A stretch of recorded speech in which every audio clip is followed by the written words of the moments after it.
and welcome back to another episode of Coffee and a Good Vibe. And we're here in sunny Santa Monica, California with a very special guest. Guys, this is like one of the OG content creators, filmmakers, Matt Komo. So Matt, thank you so much for being on the podcast today. I know you have an insane schedule. And then even when I got here, like we uncovered who you did content for, who were both like, so he's done content for Tiesto, Martin Garrix, Chainsmokers, Google. Like the track record is insane.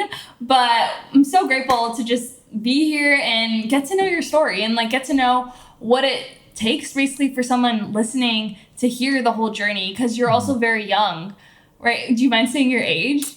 I just turned 27 years old, yeah. Oh, wow. That's crazy. Yeah. So literally, like, everything you've accomplished up until this point, it's just so impressive, and I'm just so excited to dive deep and let the people hear where it all began. So thank you. Well, thank you for having me. I appreciate that. Well, we're so excited to dive deep. So why don't you start off with just giving the people a little bit of a background on, like, your journey? I know you probably get asked this question a lot, but can you give a little highlight reel of the journey of Matt Komo? Yeah. So the abbreviated Spark Notes version is I went to film school at a school called Chapman University. I studied film production with a emphasis in cinematography, minor in advertising.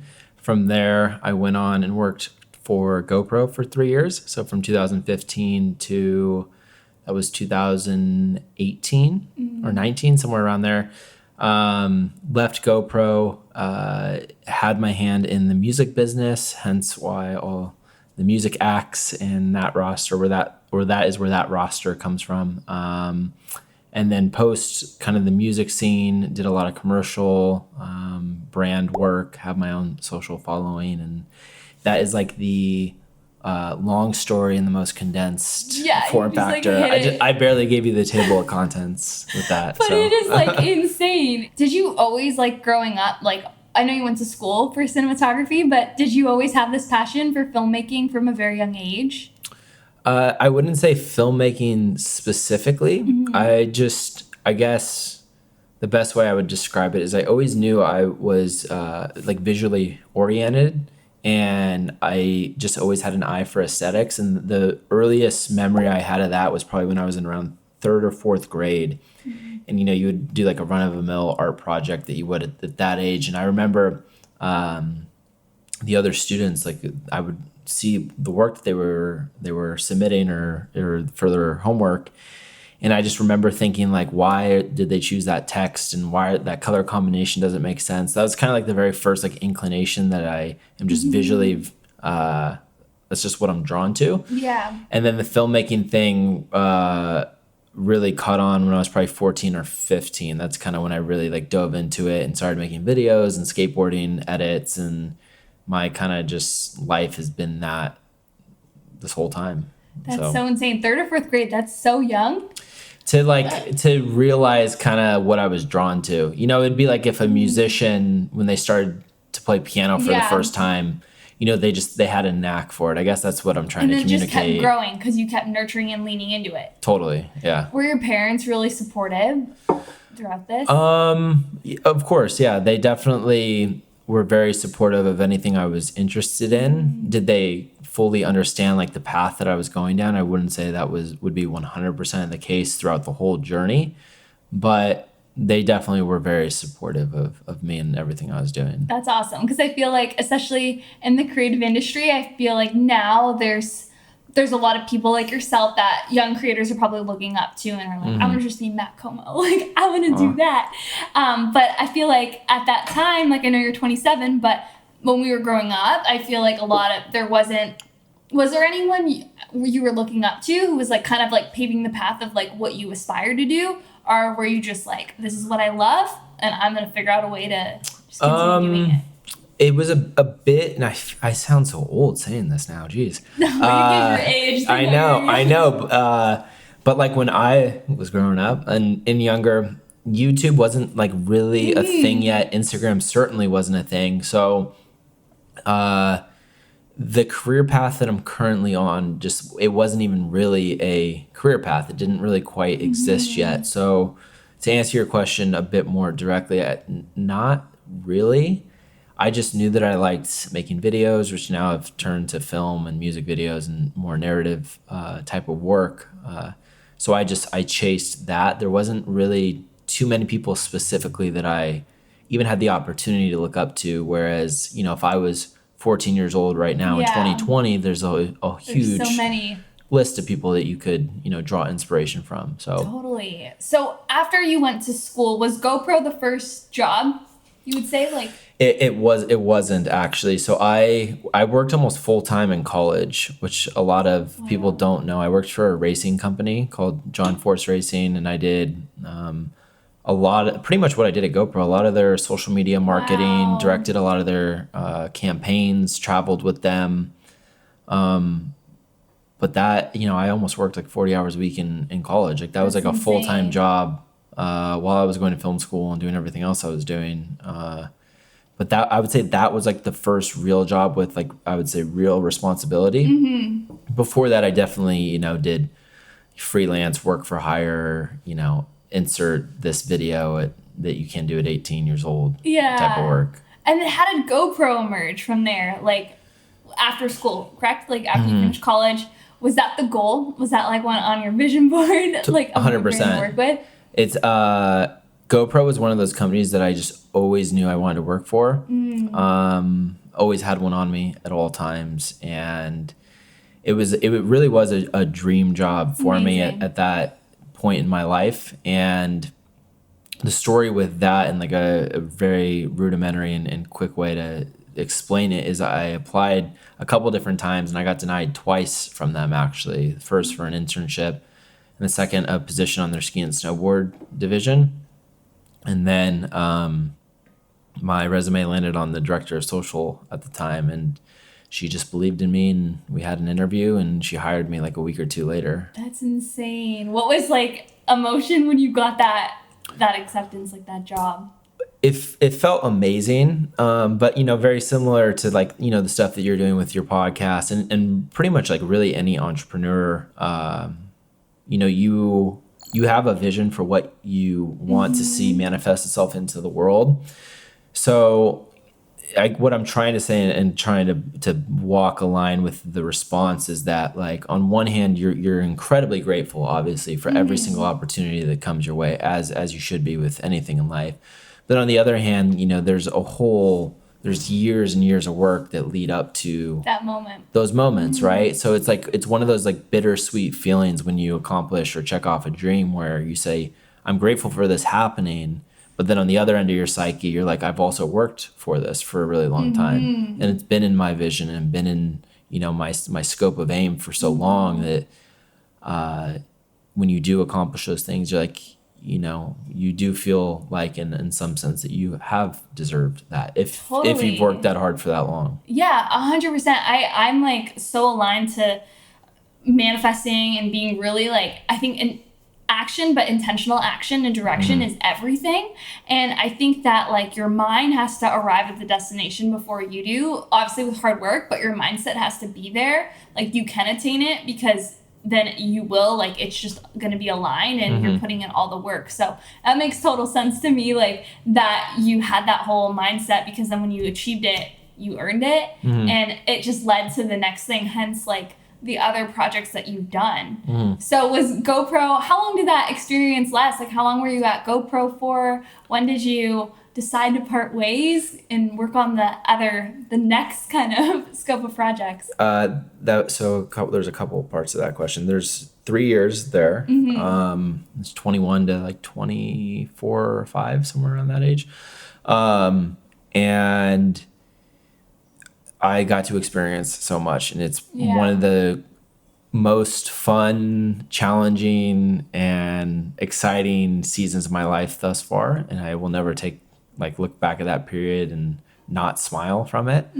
But everything has a shelf life and everything comes to an end. And I just felt like it was ready to go on to the next chapter and kind of do what I'm doing now. And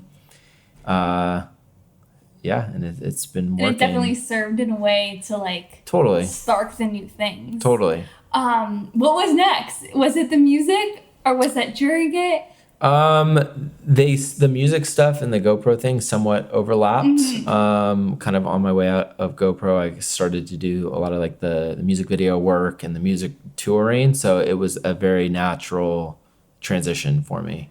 Totally. And then what sparked you to just make that move out of GoPro into truly like the personal projects you're doing now and where your heart lies? And I feel like you have full creative expression because it's just your own project. Totally. That's a good question. I think, well, the first is in like GoPro aside or any job or any circumstance that you're in, there is a period where, or a point where you maybe feel like you're not growing as much as you personally would want to. And that's obviously, it's different. There's no right or wrong there. It's like your own personal barometer of when you feel like the need is to move on to the next step. So I just had felt that for some time. I felt like I learned everything I needed to, and it was just, time to move on to the next step. And I had some things in play already that I really wanted to expand upon and really try. So that's what I did. And very similar to the current season of life, like as in present day 2020, it's very similar where there's like that personal barometer that tells me, okay, you need to do this next thing because your intuition is telling you like this is where you need to go. And that's always served me my whole life. And I just I just keep following that. So knock on wood. This isn't wood, this is concrete. Knock on concrete that keeps working. I love that so much, and I want to like take a second to like marinate with that, just because I think it's so important that you acknowledge those. So first of all, there's a level of self-awareness in there where you're truly self-aware that you are checking in with yourself and like when that time is up, when you need to step into that next thing. And second, there's no fear there. A lot of people will stay like comfortable, and we all do it. I know like everyone has their own thing that they stay comfortable with, but like you are just like so calm, even the way you say it, you're so calm, like when that time is there and you just take the leap. So I'm kind of going to dissect your mindset a little bit to try to uncover that. Do you have any like practices, whether it be meditation, books, anything you've done to like prime your mind this way? Totally. So I would answer that in two ways, because I've thought about exactly what you just asked extensively over the last, like, probably I would say year or so, and why I kind of have like a really high risk tolerance with things. Yeah. And I would say the first thing is the prerequisite for decision making and kind of my career moves is that it's all based on the talent and skill set that I've spent over a decade developing, and that's filmmaking, storytelling, editing, cinematography, all of those things, right? So you think about it, I like to put things in a music context because it's really easy to explain, but you think of like a musician who's played piano for 10 years, 12 years, 14 years, for them to go from one orchestra or band to the next or try producing, like it's not as difficult of a transition, because foundationally that skill set can be used across each thing. You know what I mean? So going from GoPro to the music to all these different things, the filmmaking talent and skill still there. It's just the frame in which I'm creating things change. It's not so much that I'm starting at ground zero every single time. And that's probably why things, at least for me personally, never really feel like a ground zero move. It always feels somewhat lateral and up. Totally. And it's all your mindset and perspective. Because someone else could view that same situation and be like, I'm moving away from financial stability and security and stepping into the unknown. So it's truly like why I get so passionate about these like podcasts and diving deep, because it's adopting the perspective that's going to serve you. And like someone listening can get so inspired by like that whole, you could just like literally change someone's whole like mindset of how outlook on something by like adopting, like you said it right there. It's like a good soundbite. You look at things as like lateral and upward. That is like money right there. Someone could just like take that and put it in their pocket and keep that when they are trying to make a decision, because I think that is why you're like constantly making these strides forward and getting to where you have versus like still staying at that first job. Mm-hmm. Do you do any other like, what's your practices? Like best book? Do you have like a journaling routine, meditation? 100%. You can't see them on camera, but off camera, there's a bunch of books lying around. Actually, the camera's propped up on 3 books. I read a lot. I'm a furious reader. Love that. And I haven't always been that way, but I would say within the last like 5-ish or so years, I definitely have adopted that interest. I do journal every single day. Mm-hmm. That is somewhat of a fluid practice, meaning that it changes. Generally though, if I could could summarize it in like a consistent way, it's always things that I find that I'm grateful for in the morning. And then I kind of just do this thing where I just kind of word vomit onto a page, and whatever I'm thinking or feeling or whatever, it's just like this free zone to just get my thoughts off onto a page, which really seemed to help mentally orient me. So that's foundationally helps me every single day. I work out like an absolute psychopath madman, and anyone who knows me knows that. I've seen your stories. It's like 20 miles or 10 miles. Yeah, actually no one knows this yet. I haven't posted about it, but I just hit a huge personal accomplishment. I crossed off 1,000 miles this year on my legs. So were you a runner before? No, never. Quarantine started birthed the runner, actually, yeah.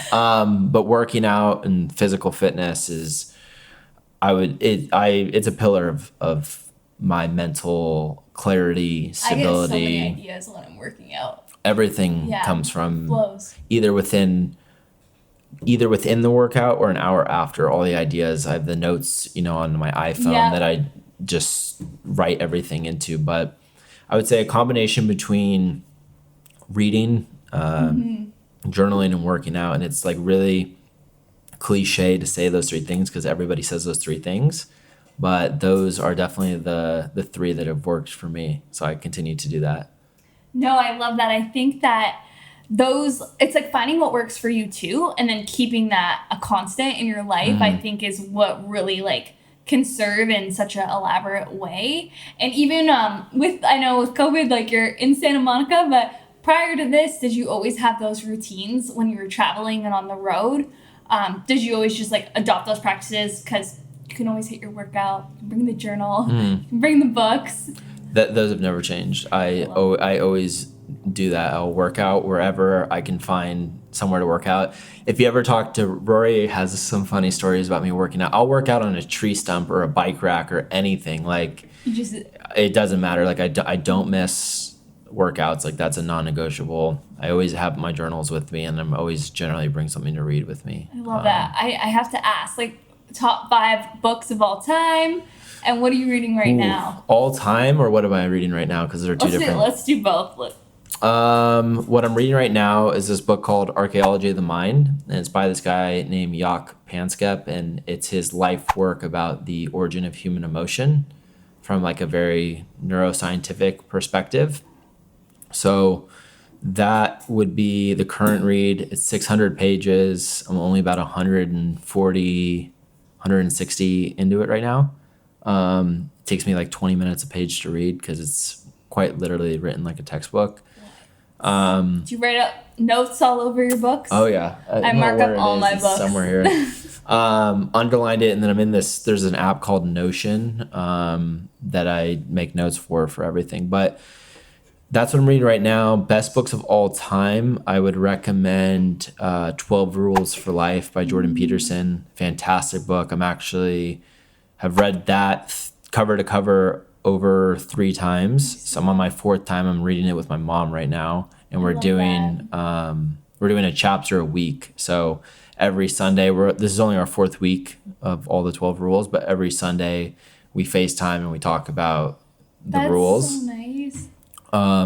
So that's one I highly recommend.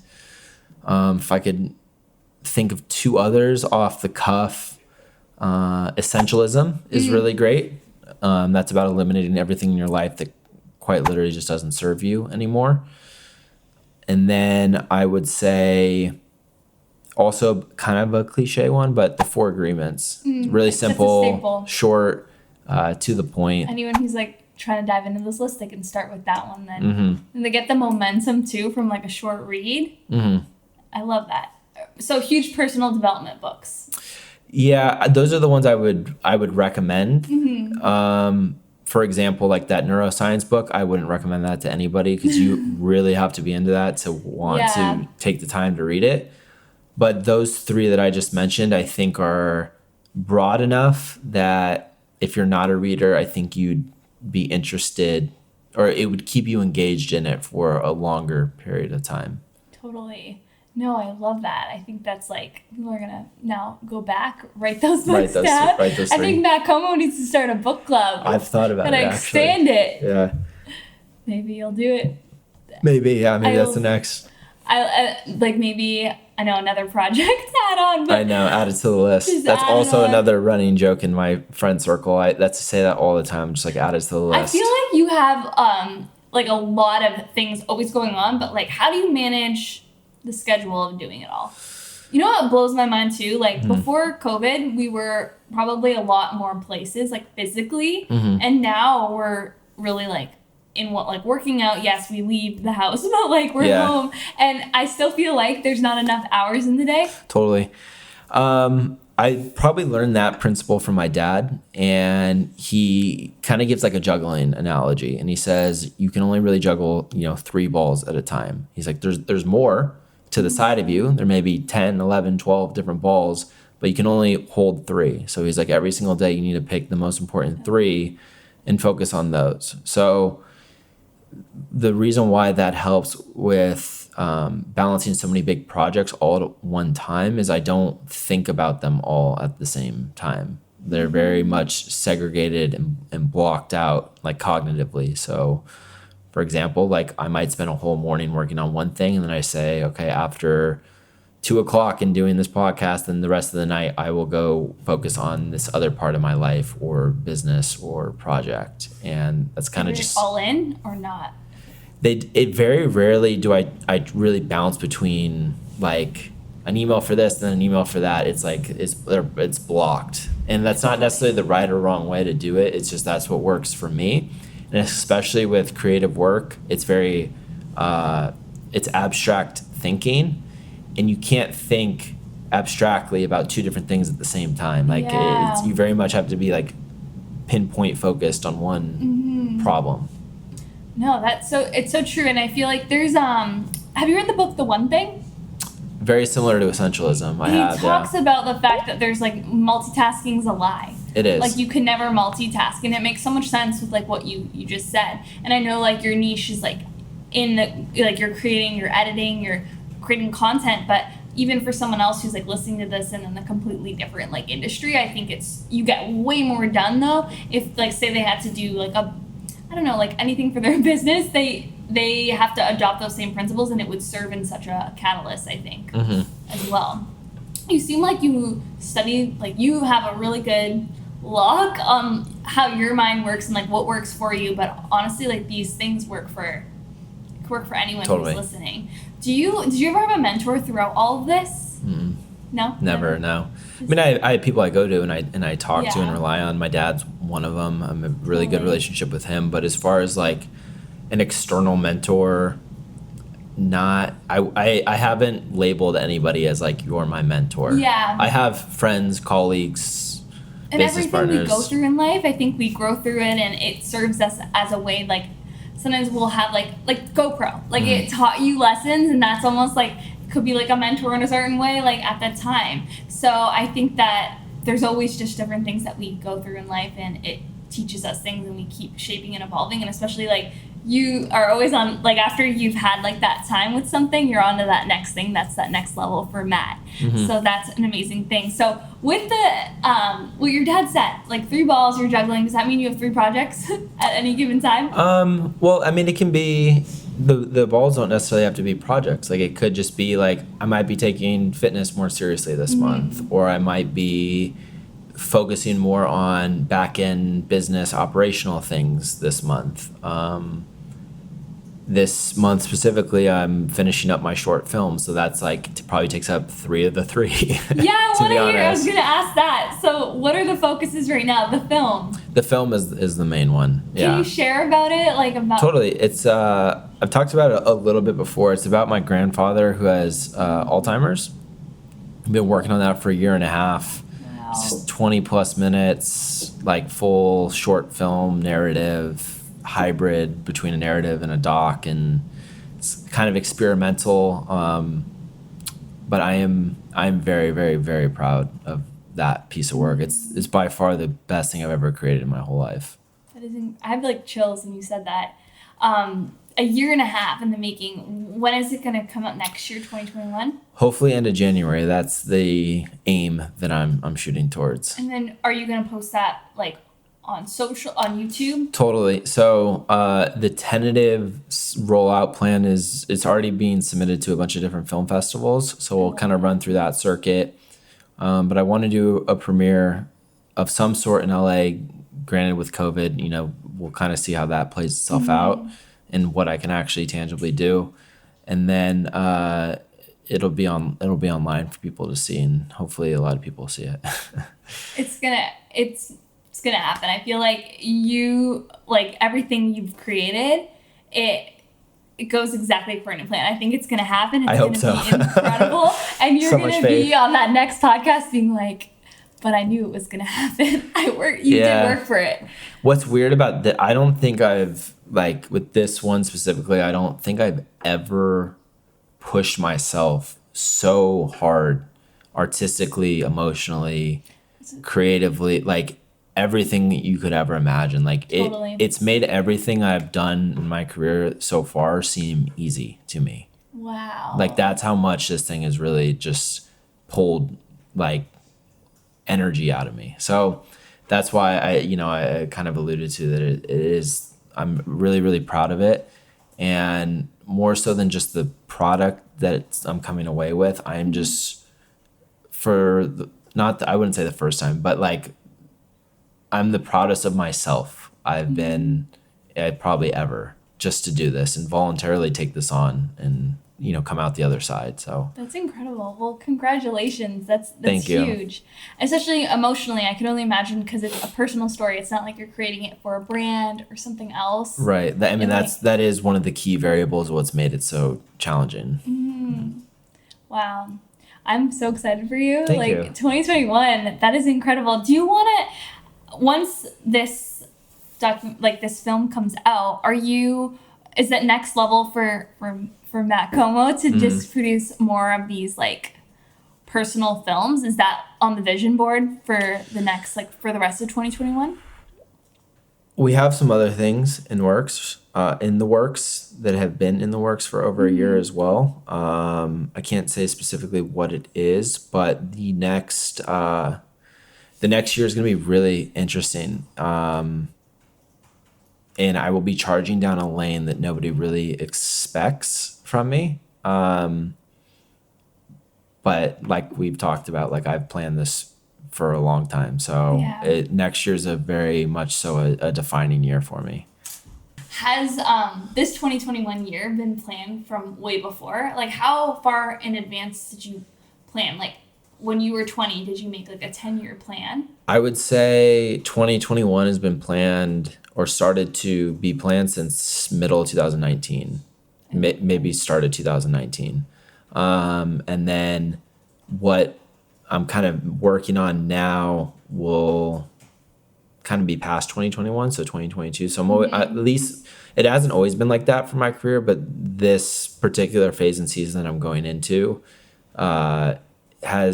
it just takes time. The bigger the thing that you want to do, the longer it takes to plan and execute it. So I think for me, this year has been interesting, and it has nothing to do with COVID, because I get asked that all the time. Like, is your plans changed because of COVID? And quite frankly, 0%. I would be doing the same thing I'm doing now regardless of it.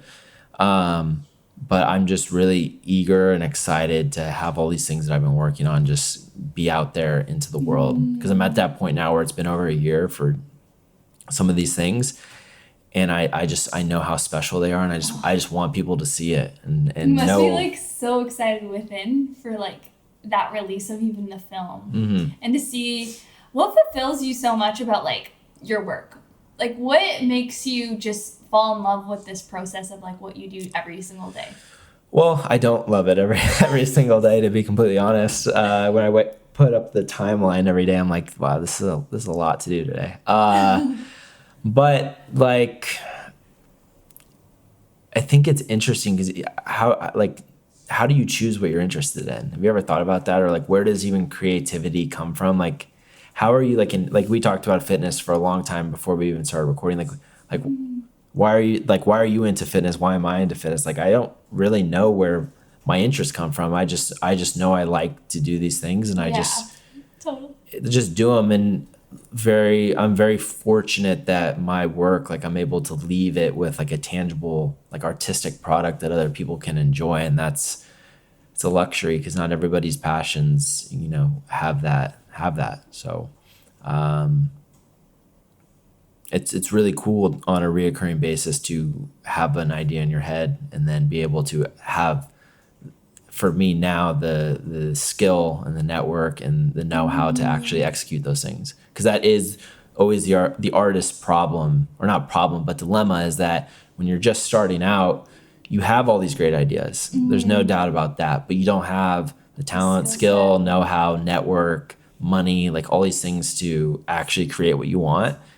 And I just feel so blessed that I'm in a position in this season of my life where all those things they're right in front of me. And the only barrier for me now is just what I can actually think and come up with, which is a really cool place to be. And I'm very grateful for that. Very exciting spot to be in. What, if you could just title the season of your life that you're in, what would you title it? One word. One word. Oh my goodness. That's a really great question. One word. I would say, can it be 3 words? Yeah, it can be, because I put you on the spot. Yeah. Knowing that I'm built for this. I think that's the main 3 things. I keep saying in my head, like, reoccurring, that I'm built for this season of life, because it's been jumping into the unknown and trying, and it's been challenging. But I just feel like I'm put on this earth to do the things I'm doing. So I truly think I'm built to do it. I love that. It's like this like perfect representation of just like having this internal belief in yourself like no other. And I kind of want to touch on this other pillar that's so important that I think I just want to dive into, like that whole other element of like your environment, your personal life. I'm sure that you have just like the best social circle, and you only keep around just good people. And would you say like are you like that with like new people you meet? Like, how do you keep your environment so locked in, especially with everything you're doing? I think time is so valuable. And when you have so many things to do in a day, you do have to like choose where you can invest time. Like, yeah, I would say the circle is incredibly large, but infinitely small at the same time. Like, like anyone who spends any time in LA, it's a big place that becomes really small really quickly, and everybody knows everybody after some period of time. But like, as far as my inner circle, like, just keep certain friends, particularly just really close, that are kind of like my confidants, so to speak.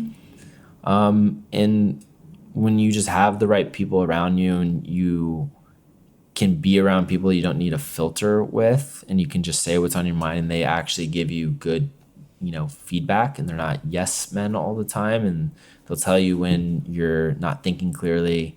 They kind of help keep you in check. It really just, it helps. And I feel like on that note, like having that balance too is so important. How do you practice balance in your everyday when you do have so many things? I think it's really easy too, when we're really driven and passionate people, to just be like only like just focus on the project. But like, it's also so important to like have those times in our day when we like not only like have the workout time, but like also have time to be with the ones like totally the real ones. I'm still learning, to be honest. I would say my early 20s was definitely much more like I was a workaholic. Like, I never stopped working.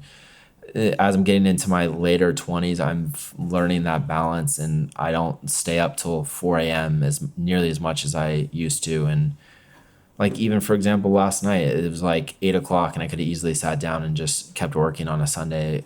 But I was just like, you know what, I'm not, I'm going to sit on the couch and chill and hang out and FaceTime some friends and do whatever. Because what you do end up finding out, and you brought up a really good point, it is all balance and moderation, and you just need to find whatever your sustainable maximum is. Which looks different for everyone. It's different different for everybody, and you do have to realize that the game is a really, really long game. And I think a lot of us, including myself, you play it as if it's a short-term game and you're just go, go, go, go, go. But quite frankly, when I turned 20, end of 25, 26, I was just burnt out. Like, I was doing way too much.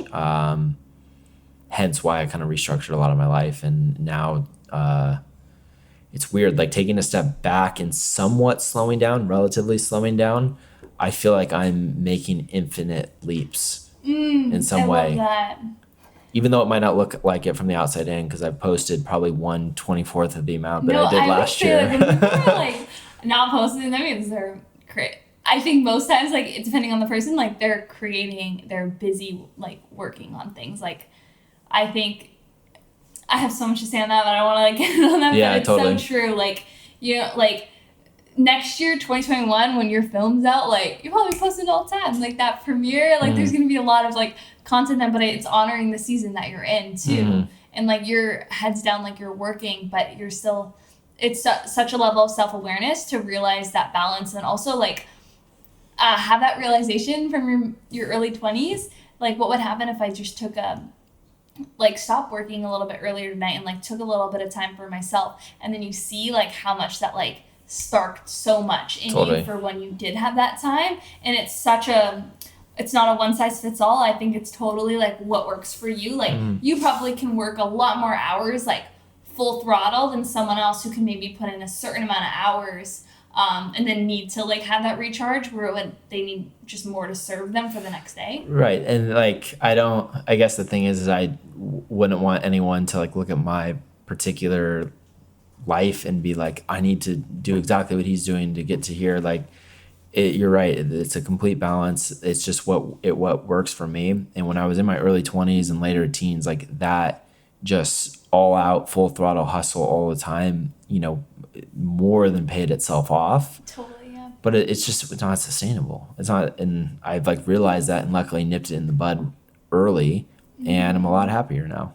And I'm doing work that I feel incredibly fulfilled by. So that's what I love that you said that. I think that the whole time, like, it matters so much on how you feel through the process, because, like, life is so short, and I know we're young and we're saying, like, life is short, but truly you need to be enjoying each day to the fullest. And it comes to that level of that self-awareness. And this is why I'm such a fanatic on journaling. And I always tell everyone, like, you don't need a fancy journal, just, like, a paper and a pen and, like, that space to just write, because then you can actually just let thoughts just come to the paper and just gauge where you're at and have no, like, filter, or have no one, like, no judgment, and you can just gain that self-awareness. If someone's listening and they're not, like, they don't have that knowledge yet on how they operate, they can, like, at least gauge by feelings and then make the changes to just be a machine to dominate and really create the life that they want. So I think that's, like, so powerful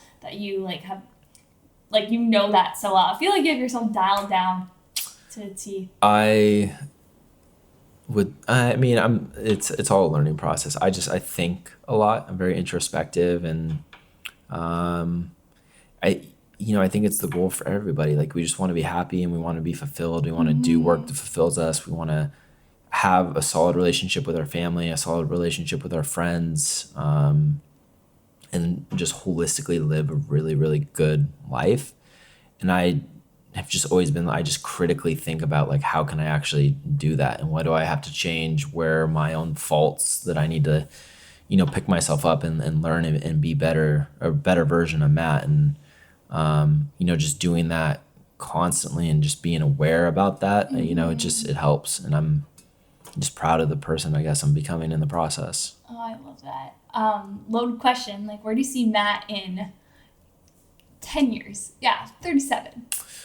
It's a really good question. Without getting into like anything really specific, I would say it's doing a lot of what I am right now. Like, and I talk a lot about this with a bunch of my friends, is like, even if I had, a huge amount of money tomorrow, not much of my life would change. Like materialistically, yeah, you have a better house, better car, you set your family up generationally, you know what I'm trying to say, Yeah. for generations. But like, I'd have the same friend circle. I would just be making the same projects on a much larger, grander scale that could hopefully influence a lot more people. But I think foundationally, not that much would change. Like, I'd be making films. I would be hanging out with my friends. I would be hanging out with my family, doing things that I find fulfilling. I'd still be working out. Yeah, it's everything that I'm doing now, just on a larger scale, hopefully. Oh, not hopefully, Yeah. for sure. That's like, I love that.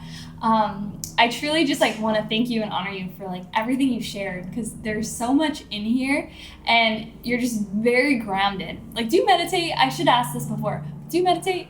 Or it's like working out your meditation? Define meditation. Yeah, I think like meditation personally, like, isn't have to be like sitting down for 10 minutes listening to like a Headspace app. I think it could be like a run. Like for me, that's like how I like to form with meditation. So, or doing like yoga. Like for me, I get in more flow when I'm moving my body, just because I feel like my mind's always really busy. That moving helps. But I guess you do that with the I like, as far as just like sitting and thinking, not too much like traditional meditation. It just doesn't really, it's not the most effective solution for me personally. I think you nailed it. I think it's running for me. It's working out, writing. Because I mean, the main goal of meditation is becoming aware of your thoughts and being able to, cognitively process what you're thinking.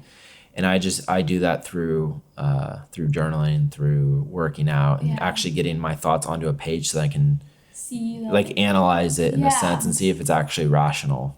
No, I love that. Another like nugget right there. So I just want to thank you again, like so much for your time and just sharing all of this with us.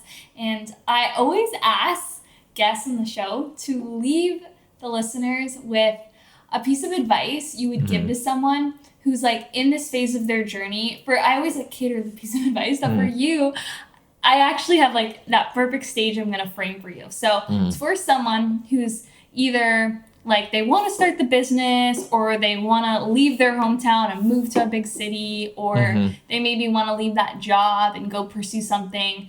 And it's kind of where you had that awareness where you're like, I know it's just onward and upward, but someone who's kind of in that mind game, almost like a mind cage of like, I want to take the leap. I know I'm capable. What would you say, like one piece of advice, maybe a statement, like your dad had those really good statements with the juggling, that you would leave someone with in that state?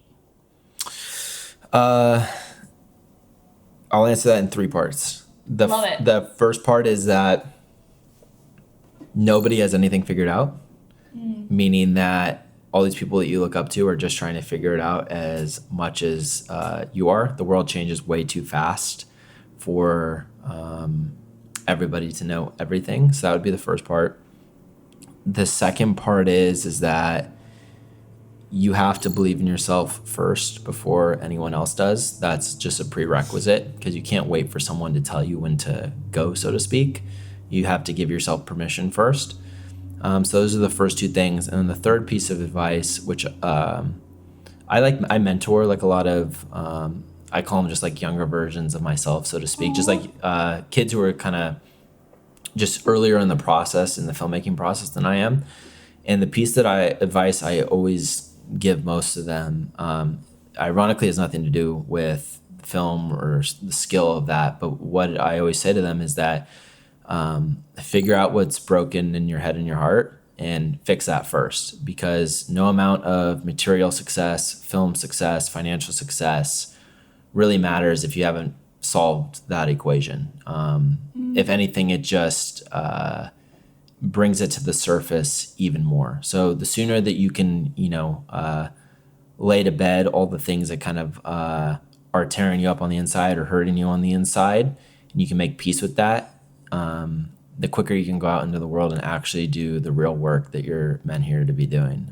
So be introspective, fix those things, or at least work on them and be self-aware about them. And then, the rest is just like a fun game that we get to play. And, hopefully the things that you do on planet Earth impact other people positively. And, that's kind of it.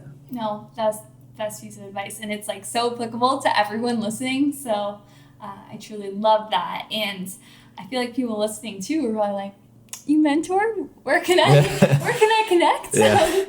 So plug yourself out. Also, like, everyone's probably really excited for your 2021. Mm-hmm. So they want to keep up with you. And where can they connect with you? Where's the best way? You just follow me on Instagram, YouTube, Twitter. It's at Matt Komo, I think, on all those handles. Yeah, you just find me on everything will be linked below, guys, in the show notes. And I truly, again, thank you so much for your time. I'm really excited for everything to come for 2021. Thank you, and thanks again. Of course. Thanks for having me.